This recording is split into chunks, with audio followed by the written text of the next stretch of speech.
Hello बच्चों, आइए इस प्रश्न को देखते हैं। डीएनए अणुओं का असतत संश्लेषण एक रज्जुक में होता है क्योंकि हमारे विकल्प है संश्लेषित डीएनए अणु बहुत लंबे होते हैं।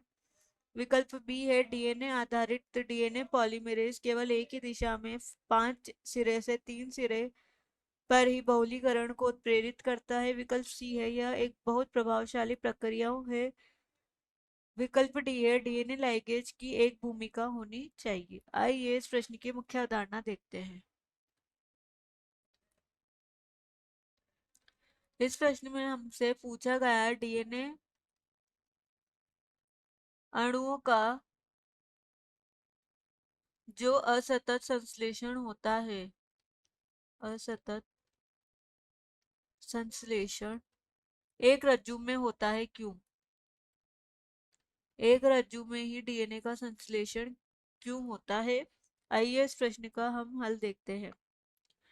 डीएनए का जो संश्लेषण है, डीएनए क्या होता है। डीएनए एक द्विरज्जु की संरचना होती है, यानी कि डबल स्टैंडर्ड संरचना होती है डीएनए की। ये इनके जो दो रज्जु पाए जाते हैं, इनके दो रज्जु पाए जाते हैं, इनके दोनों रज्जु एक दूसरे के प्रति जो है प्रति समांतर, दोनों रज्जु प्रति समांतर होते हैं और एक दूसरे के पूरक भी हम इन्हें बोल सकते हैं। इनकी जो प्रकृति होती है पूरक प्रकृति के ये दोनों रज्जु पाए जाते हैं और दोनों रज्जु का कार्य करते हैं। ये डीएनए संश्लेषण के दौरान या डीएनए संश्लेषण की प्रक्रिया के दौरान दोनों रज्जु जो हैं एक सांचे की भांति कार्य करते हैं, सांचे की भांति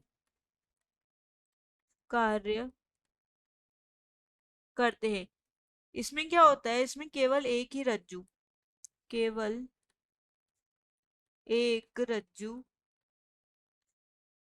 3 सिरे से 5 सिरे पर की दिशा में जो है संश्लेषित होता है, पूरक रज्जु की दिशा में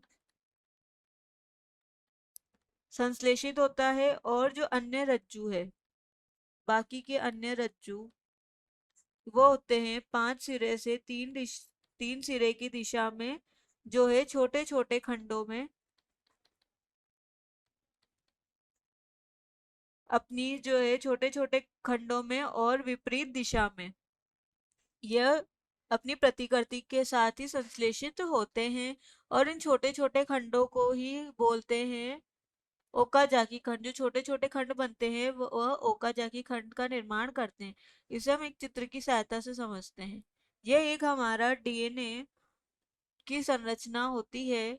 इसने क्या किया, यहाँ पर डीएनए हेलिकेज एंजाइम द्वारा, डीएनए हेलिकेज एंजाइम जो होता है वह इस रज्जु को खोलने का कार्य करता है। ये इसको खोलने का कार्य करता है।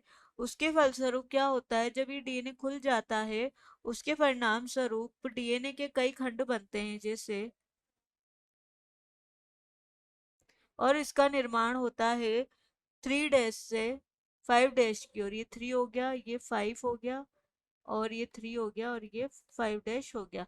इसमें जो एक सिरा होता है, जैसे ये 5 डैश है, ये 3 डैश है, 5 डैश है, यहाँ से जो एक रज्जु का निर्माण होगा, एक रज्जु जब संश्लेषित होगा तो यह अपने समांतरी जनक डीएनए के समांतर ही इसका संश्लेषण होता जाता है और दूसरे रज्जु का निर्माण टुकड़ों में होता है और इन टुकड़ों को ही बोलते हैं ओकाजाकी खंड, ओकाजाकी खंड। अतः हम बोल सकते हैं जो डीएनए आधारित डीएनए पॉलीमरेज केवल क्या करता है, एक ही दिशा में बहुलीकरण को प्रेरित करता है। अतः हमारे इस प्रश्न का सही विकल्प है विकल्प बी। बाकी विकल्प इस प्रश्न के गलत हो जाते हैं। अतः इस प्रश्न का सही विकल्प है विकल्प बी। आशा है कि आप इसे अच्छी तरह समझ गए होंगे। धन्यवाद।